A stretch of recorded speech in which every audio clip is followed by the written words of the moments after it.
Réponse définitive concernant le retour de Lionel Messi à Barcelone en 2025 à Wabd, la clé secrète. Barcelone convainc le Real Betis de céder Roque.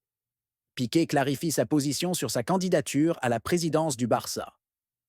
Josep Pedrerol commente la crise imminente entre Barcelone et la Liga, en raison de la FIFA. Avant de commencer, n'oubliez pas de partager votre avis dans les commentaires sur la performance de Barcelone hier face à l'Atlético Madrid et la raison du match nul. Et si vous êtes un fan du FC Barcelone, n'oubliez pas de vous abonner à la chaîne, de liker et de suivre notre page.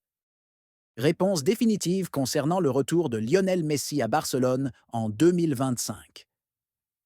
Il semble que les rêves des supporters du FC Barcelone concernant le retour de la légende argentine. Lionel Messi, ancien capitaine du club catalan et actuel joueur de l'Inter Miami, ne se réaliseront pas dans un avenir proche. L'Argentin Lionel Messi a quitté le FC Barcelone lors du mercato estival 2021 pour rejoindre le Paris Saint-Germain, avant de s'engager avec l'Inter Miami aux États-Unis à l'été 2023. Ces derniers temps, plusieurs rapports de presse ont évoqué un possible retour de Messi au FC Barcelone à la fin de la saison 2024-2025. Laporta, la raison de l'absence de retour de Messi à Barcelone. Le journaliste espagnol réputé Guillem Balag a affirmé que Lionel Messi ne prévoit pas de revenir au Barça tant que Joan Laporta en est le président. Dans un message publié sur son compte officiel sur le réseau social X, le journaliste a révélé qu'il est fort probable que l'Inter Miami parvienne à convaincre Messi de prolonger son contrat et de rester une saison supplémentaire au club. À noter que Balag est l'auteur de la biographie de Lionel Messi et entretient une relation étroite avec la star argentine. Abd, la clé secrète. Barcelone convainc le Real Betis de céder. Roque.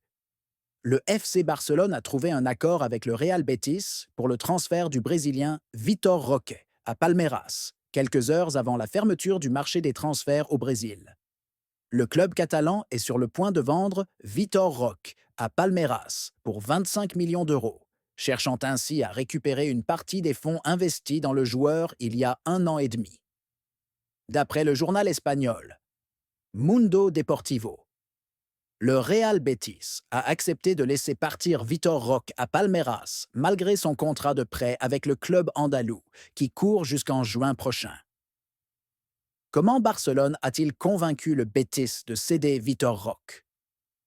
En contrepartie de cette transaction, le Betis recevra 30% supplémentaires, des droits économiques du Marocain Abd Ezzalzouli. Le Real Betis avait recruté Abde auprès de Barcelone pour 7,5 millions d'euros, tout en permettant aux Blaugranas de conserver 50% des droits économiques sur une future vente. Avec ce nouvel accord, le Betis possédera désormais 80% des droits économiques d'Abd Ezzalzouli, tandis que le FC Barcelone n'en conservera plus que 20%. Piqué clarifie sa position sur sa candidature à la présidence du Barça. L'ancien défenseur, Gérard Piqué, a exprimé sa position concernant une éventuelle candidature à la présidence du FC Barcelone à l'avenir.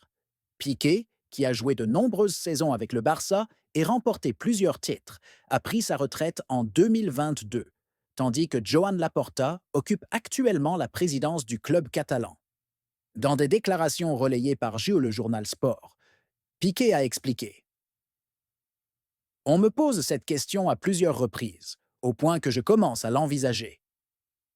Il a ajouté: Être président du Barça exige des sacrifices bien plus importants que les avantages qu'on peut en tirer. C'est une évidence. Il a poursuivi: Si l'on regarde les anciens présidents du Barça, les sacrifices qu'ils ont consentis ont souvent été bien plus grands que les récompenses qu'ils ont reçues. L'ex-défenseur catalan a affirmé: Je n'ai pas besoin des avantages liés au poste de président du Barça.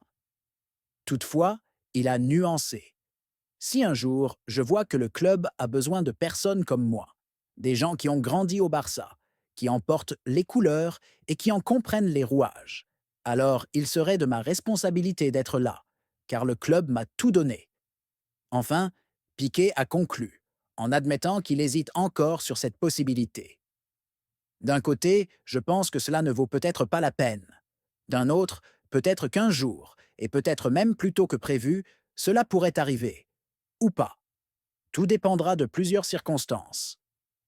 Il a terminé en soulignant que sa décision dépendra des performances du club et de facteurs personnels. Je devrais évaluer cela. Je dois tout au Barça et je me mettrai à sa disposition, quel que soit le poste, même s'il ne s'agit pas de la présidence. Josep Pedrerol commente la crise imminente entre Barcelone et la Liga à cause de la FIFA.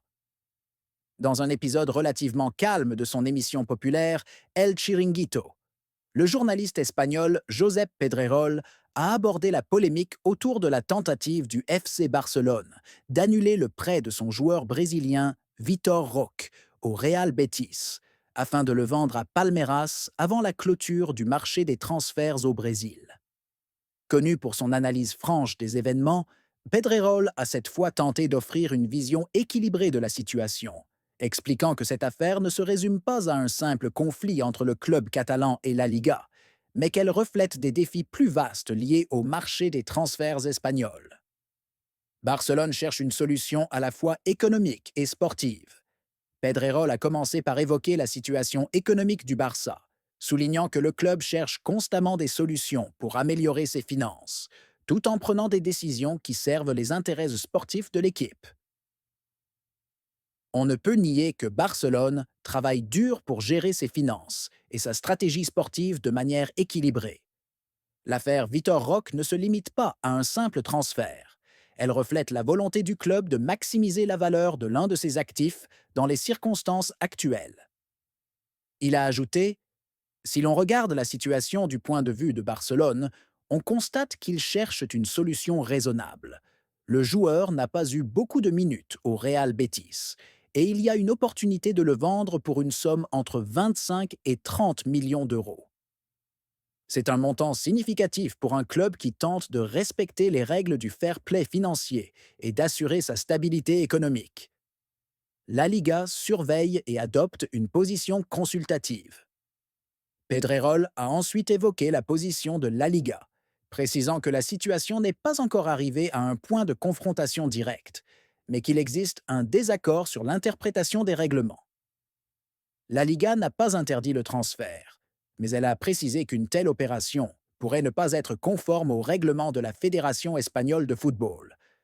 Cela ne signifie pas qu'il y a une crise, mais plutôt une divergence de point de vue sur l'application des lois. Puis, il a poursuivi. Il faut se rappeler que sous la direction de Javier Tebas, la Liga a une position stricte sur les mouvements financiers liés aux transferts, en particulier lorsqu'il s'agit d'un club comme Barcelone. Cependant, la Ligue n'a pas adopté une position radicale. Elle a simplement conseillé de ne pas finaliser l'opération.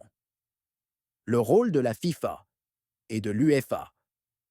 Une solution extérieure est-elle possible? Pedrerol a ensuite évoqué la décision du Barça de consulter la FIFA et l'UEFA sur la légalité de l'opération, soulignant la complexité de la situation. Barcelone a sollicité la FIFA et l'UEFA pour obtenir une clarification juridique, ce qui est compréhensible. Parfois, il est nécessaire de se tourner vers des instances supérieures pour trancher ce genre de questions, surtout lorsqu'il y a un désaccord sur l'interprétation des règlements locaux.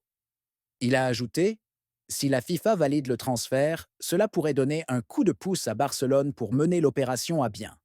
En revanche, cela pourrait également entraîner une révision de certains règlements au sein de la Fédération espagnole pour garantir plus de clarté à l'avenir. Quels sont les défis à venir?